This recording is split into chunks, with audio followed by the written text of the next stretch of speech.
আচ্ছা, আমার এই টাইটেলটা হলো সাটেল নুয়েন্স, মানে সূক্ষ্ম পার্থক্য। হ্যাঁ, আমি সুব্রত দত্ত, এগ্রিগেটর দত্ত আমার পরিচয় ইউটিউব চ্যানেলে। এখন দেখো, প্রথমটাই হলো difference between full of and fraught with. মানে কোনো কিছু যদি ভরা থাকে এবং যে যে পজিটিভ সাইড থাকে তাহলে ফুল অফ বলি, কিন্তু নেগেটিভ হলে ফ্রট উইথ। মানে কীরকম, দেখো আমার লেখা আছে এখানে, ফ্রট উইথ ফল্টস বা fraught with error, misgiving, mistake, problem, deviation, সব নেগেটিভ কিন্তু। অ্যাপ্রিহেনশান একটা এক্সাম্পল কীরকম, the machine is fraught with error, মানে ভুলে ভরা। System is fraught with fault, কখন ফুল অফ বলবে না কিন্তু। যখন নেগেটিভ কিছু দিয়ে ভর্তি থাকবে তখন তাকে বলা হবে ফ্রট উইথ। দেখো সব পরপর আছে, 1 2 3 4 5 6 7 8, ঠিক আছে।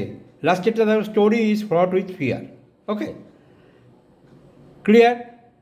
আচ্ছা, এবার তারপরে হলো difference between step sister and half sister.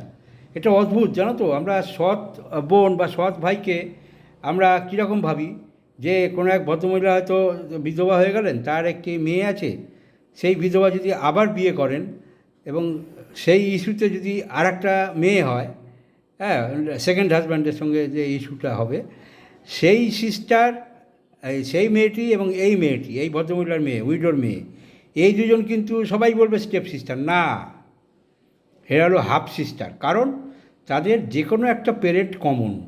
এখানে দেখা যাচ্ছে, এখানে কমন কি, কমন হলো মাদার কমন। ওকে, দুজনের মা কিন্তু এক, কিন্তু বাবা কিন্তু আলাদা। ওকে, এই রকম যদি যে কোনো একটা পেরেন্ট কমন হয় তবেই হবে হাফ সিস্টার, আর না হলে স্টেপ সিস্টার। কীরকম স্টেপ সিস্টার কীরকম, সেই ভদ্রমহিলা যে উইডো, তার একটা মেয়ে আছে, সে যাকে বিয়ে করলো সেই ভদ্রলোকের আগের পক্ষের একটা হয়তো মেয়ে আছে, সেই মেয়ের সঙ্গে এই মেয়ের রিলেশান হলো স্টেপ সিস্টার, সেই আসল সৎ বোন। কারণ তাদের কোনো পেরেন্টই মিল নেই, না বাবা কাউর কমন, না মা কমন। অদ্ভুত ব্যাপার, এই সূক্ষ্ম জিনিসগুলো জানতে হবে। তারপরটা কি, ইউসেজেস অফ দা, দা আর দি, অদ্ভুত। দি কখনো দা হয়, কখনো দি হয়। কখন হয় দা হয়, কখন, যখন ওয়ার্ডের ফার্স্ট লেটারটা কনসোনেন্ট থাকে, কনসোনেন্ট থাকে। ওকে, যেমন দ্য ক্যাট, দ্য ডগ।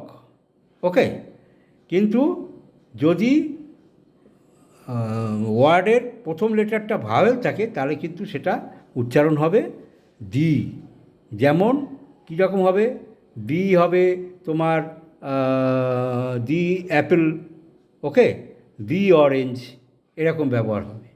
এটা তোমাকে ভাবতে হবে। কিন্তু এইটাই কোনো সূত্র মানবে না যখন কোনো জোর দিয়ে বলা হবে। কাউকে বলা হলো তুমি কফি ভালোবাসো না চা ভালোবাসো, সে বললো আমি কফি চাই, তখন বলবে আই লাইক দি কফি, যেহেতু জোর দিচ্ছে, তখন দা কফি হবে না কিন্তু। এই সূক্ষ্ম পার্থক্য। যদি কোনো অসুবিধা হয়, ফোন নাম্বার দেওয়া থাকবে, মেল আইডি দেওয়া থাকবে, আমার সঙ্গে যোগাযোগ করবে। আচ্ছা, তারপরে difference between inter and Intra. কীরকম, ইন্ট্রা মানে ভিতরে, আর ইন্টার হলো একটার সঙ্গে আর একটা। যেমন ইন্টার স্কুল আর ইন্ট্রা স্কুল। দেখো, ইন্টার স্কুল মানে এই স্কুলের সঙ্গে ওই স্কুলের কম্পিটিশান, আর ইন্ট্রা স্কুল হলো স্কুলের ভিতরে, মানে এই ক্লাসের সঙ্গে ওই ক্লাস। ঠিক আছে, খুব সূক্ষ্ম পার্থক্য। তারপরে হলো আর্টিস্ট।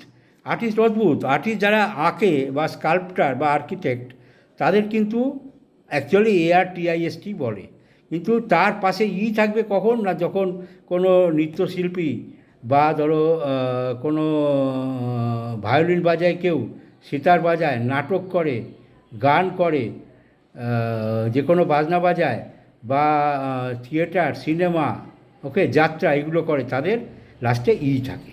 ওকে, দেখো এই পাঁচটা কিন্তু অদ্ভুত, খুব ক্লোজ ডিফারেন্স, কিন্তু এটা মনে রাখতে হবে। আমার ফোন নাম্বার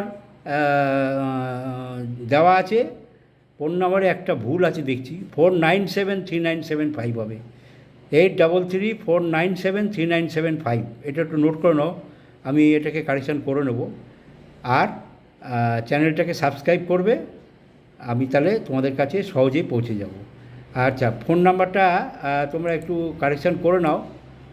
আমি নিজেও এখানে কারেকশান করে নিচ্ছি এক্ষুনি, আমি ভুলটা এক্ষুনি ধরা পড়লো, সরি।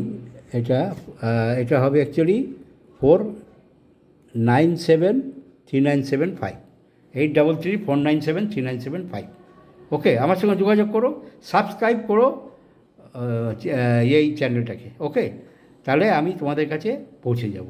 আর মেল আইডিটা খেয়াল রাখো। এটা ফার্স্ট লট, সেকেন্ড লট আবার পরের রোববারে দেবো। ওকে, বাই, ভালো থেকো।